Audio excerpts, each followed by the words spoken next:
transgender student and parent said it felt like Dr. Gail Brissett didn't care about transgender students and that she was the wrong choice for principal. Dr. Gail Brissett responded by saying the district is intent on removing people of color. There have been whispers that some members in the middle school community are intent on removing people of color, especially black people, from leadership positions. It is not unreasonable to believe that these false claims are part of this agenda. Another district employee, Georgia Malcolm, spoke to Dr. Gail Brissett's integrity, adding that there is, quote, a target on the back of black people in the district. There is also a history of problems with LGBTQ students in this district. In November, a Title IX investigation determined that the school system failed to take effective action in response to offensive conduct by staff to LGBTQ+ students. And it's important to note that Dr. Gail Brissett was not one of the people named in that Title IX report. Okay, white liberals have trouble because for the most part, they tend to be pretty privileged, okay, pretty well-to-do, okay, and are hyper-focused on the culture war stuff, which is typically driven by their unending guilt.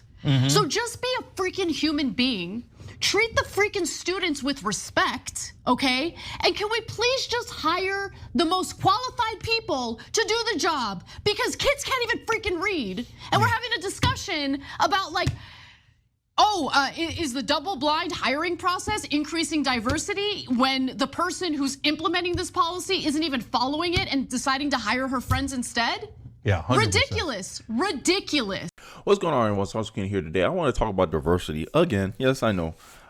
So in the story I just gave you the intro to, there was a story where in a liberal school, I think this is in California, there was a transgender issue, and this coordinator, this lady you saw in the intro trying to like defend herself, she was the coordinator of restorative justice.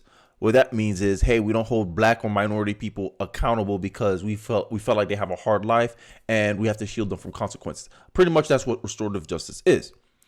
These students, these black and brown students, was bullying the transgender student, and the transgender student complained to this coordinator or these group of people that got fired, and they didn't do anything to the students, who primarily was being bigoted towards the transgender students was black and brown students.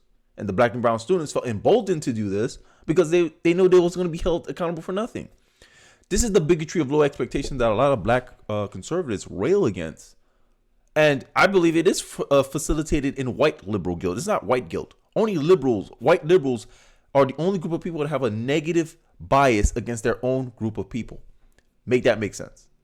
This is what's pushing affirmative action. This is what's pushing DEI, CRT, is that white liberals are trying to spread this ideology to other white people so they can feel guilty about themselves, right? And it seems like black power is resting on white guilt, because I honestly believe if white liberals wasn't so, I guess, forthright with their negative inherent bias against their own group of people, affirmative action would have been called out long time ago. But it seems like the cracks are showing on affirmative action. Affirmative action has no clothes. Everyone's starting to realize DEI is just racism under new management, which was predicted by the great Thomas Sowell in the 60s, right? And this is why I trust Thomas Sowell, because in the 60s, he's making predictions about stuff that we're experiencing now in the 2024s, yet we still want to listen to politicians who give us lip service. And this is the problem I'm starting to have in our culture, is that we seem to focus too much on people's intentions instead of the results. The desirability of how something sounds versus the feasibility of actually implementing the approach and the actual result of it. Because literally we're doing racism right now. We don't want to hold the black kids accountable because of the way they were born. Oh, they're black. They had a hard life. That's assumptions based on race. Just like if you assume a black person is incapable because of their race. They both are racist. I don't understand how people can't see the cognitive dissonance. But I guess this is the idea, and I just did a video on this, of the arrogant liberal. They think, oh, I know what's best for you. Oh, it's not your own decision making that's causing your problems. It's poverty. But if you look at other groups of people who are poor, they don't do the amount of crime that the black community does to each other, I might add. But, this is the kind of dodging that these people do. So I wanted to show a clip with Charlie Kirk kind of debating a college student, because These are going to be the future people in our society. And I think it's good to see what's coming up on the pipeline and see what kind of arguments these people are getting taught in college. But I digress. Let's get into the video. In the CRT literature, what do they think of white people or whiteness? Who would you like me to quote? Kimberly Crenshaw. I haven't read Kimberly Crenshaw. She says that whiteness is a cancer or a toxin on our society. The concept of whiteness, the racial concept of whiteness. Okay, so what is whiteness? What is whiteness? Yeah, define it. As Kimberly Crenshaw would probably say, the sort of construction of privilege that comes with being white in this country. Right, so what privilege? Let me ask you a question. I know Charlie about to ask what privileges white people get that black people don't. But look at the way look at the way the premise is created. Not based on action, not based on behavior, not based on what you have done, based on your skin color and your skin color alone, based on your culture alone. Now imagine people do that to black people. Progressives are already doing this, right? Black people and Latinos tend to be more religious than white liberals. So when white liberals say, "Oh, we don't let you teach the Bible in public school. You're not allowed to express your faith in public school," couldn't I make the argument based on this framework that that's whiteness talking? Oh, that's white. You're pushing whiteness on black and Latino people because black and Latino people tend to be more religious than white liberals, white progressives. Right? I can make the same argument, but they pick and choose when they want to apply their little standard here. This is why I think I have a problem with liberals. I think that's my main problem with liberals, because I think a lot of people gave me feedback about that, is that I don't like how inconsistent they are. Their position is waffling, and it seems like they only do it just to make an argument, just to get their way. And I don't like that kind of Machiavellian tactic. I don't know. I just think liberals don't really stand on principle for most of the time. At least the modern day liberal. I'm not talking about baby boomer liberals, because these are two different things. A millennial liberal and a baby boomer liberal are two different people, two different political sides. Right now, the baby boomer liberal is seen as a center-right person. That's what I'm saying. But I digress. Let's get back into the video. Do you and I as white people have that black people don't have? Yeah, great question. On applications that are blindly judged, white-sounding names are often given the job more. They're paid more. Not true. In fact, it's the opposite. There's black privilege right now. It's called affirmative action, where underqualified blacks are taking Asians and white people's places in universities across the country. Now, I know a lot of liberals hate that argument because they're like, "Oh, we're just expanding opportunities." This is how they try to disguise it. But like, for instance, when Charlie Kirk got flack for his DI pilot comment, like how he said he would question the qualifications of a black pilot because of affirmative action, and my defense of that comment, my defense of Charlie was that if you already started out using a racist standard to judge someone, don't be surprised when the reaction is also perceived as racist. If you saying that Charlie Kirk saying that he would question a black person because if he saw a black pilot because of DEI, and you say that's racist, then inherently you're also saying that DEI is racist. Because my whole argument was like a scientist, control the variables. Okay, let's remove the variable of DEI. If DEI wasn't in the stratosphere, if it wasn't in the public consciousness, would Charlie Kirk make that statement? My answer would be no. But because we do live in a world where DEI exists and DEI gives more benefits to black and brown people, it's fair for Charlie Kirk to question their credentials, their qualifications. And this is why I'm saying that these race hustlers, these solutions that people push for DEI, it don't solve racism. It creates more of it, right? Medical school this is going on in medical school right now. They don't want to have the MCAT anymore. They already removed the bar exam for some states to be a lawyer.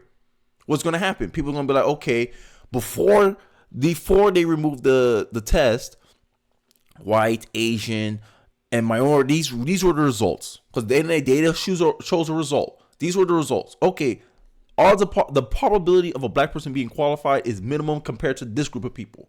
People are going to start making racist judgment because they're starting to see color. And that's DEI's real claim, is to make people see color.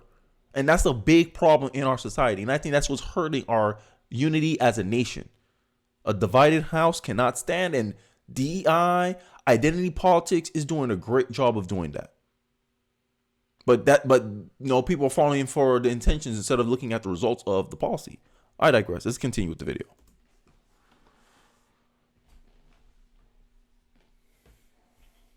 True or false? Sure, true. Okay, so yeah, there's black privilege, not white privilege I in this actually country. don't think affirmative action is how we address education inequality. Okay, well, that affirmative action is still largely supported by the CRT regime. But let's get back to CRT, to the essence of it. Sure. CRT believes in one manifestation of its ideology is black-only dormitories. So white people are not allowed. Do you believe in black-only dormitories? No, and I don't have to agree Okay. with No, every you're aspect being of an fair. ideology Fine. to argue for it. So then what part of CRT do you like? Because they call whiteness a toxin, black-only dormitories, and if you want to talk about like ideological or intellectual sloppiness, the 1619 Project was... I think it's very sloppy. Okay, we agree. Nicole Hannah-Jones. I think it's overstated, and I think some You're parts being are fair. inaccurate. Okay, good. And yeah, I agree with everything that girls just said about, 1619 being accurate. I think we called it, like many people called it out, how inaccurate 1619 is. It just seemed like a personal narratives. Like, what I notice about the left is like they talk in narratives, right? They want to portray or illustrate a narrative, right? It's not really grounded in reality. They find any little thing and then they just over exaggerate it and try to exaggerate the impacts of it. Like that's why you get these people saying, oh, it's generational curses, when it just means, okay, generational curses to me means, okay, generations of bad decision makings by the previous leaders of the generation, right? Black people were moving forward, they were progressing economically, and then 1960 they just went down the hill. They started declining right there and then, because the community, in my view, made bad decisions, right? And then we suffered the long-term consequences of that, right? And that's how I see systematic racism. That's not systematic racism, just systematic bad decisions, right? Our kids don't spend as much time on homework compared to other groups of kids, right? I throw this stat all the time, that your behavior decides your outcomes, not your skin color. And I haven't found anyone to really debunk this yet. If I go on probabilities, what's more probable? Which factors more into your success or failures? Your behavior or your skin color? I have a good chance to say that it's my behaviors. My behaviors decide my outcome, because behaviors explains discrepancies, disparities. How is it that I'm a black man, someone else is a black man, but I make money, way more money than the average black man at the white old age of 27 years old? Because I made different decisions than the average black man. That's how my view, my theory of the world is consistent throughout every different type of data point that someone can bring out. Oh, why are white Americans more wealthy than black Americans? White Americans make different decisions than black Americans. Done. White Americans are more likely to go to college, have a good job, work consistently, not go to jail. White community is also an older population. Last time I checked, older Americans tend to make more money than younger Americans. So if the black community is average, the average age in the black community is younger than the average age of the white community, the older you are, the more money you make, the more you're more tenured you have to accumulate wealth and assets. Couldn't that explain the racial disparities between the black and white people? No one wants to focus on these factors. Everyone wants to go for the superficial. Black, color, race. This is what I'm talking about. DEI, CRT is not meant to make us understand racism or how the factors that race plays a part into our day-to-day lives. CRT is merely a tool to condition the American populace to see color. Let me know your thoughts in the comment section below. Do you agree with my synopsis of DEI, CRT, and all these woke little concepts? Do you agree that these things are just merely used to condition the minds of American people to see people based on their race so they can continue complaining about racism? I'd like to hear your thoughts about it in the comment section below. Don't forget to like, comment, subscribe. I really do appreciate you guys watching to the end of the video. I'll catch you guys on the next one. Peace.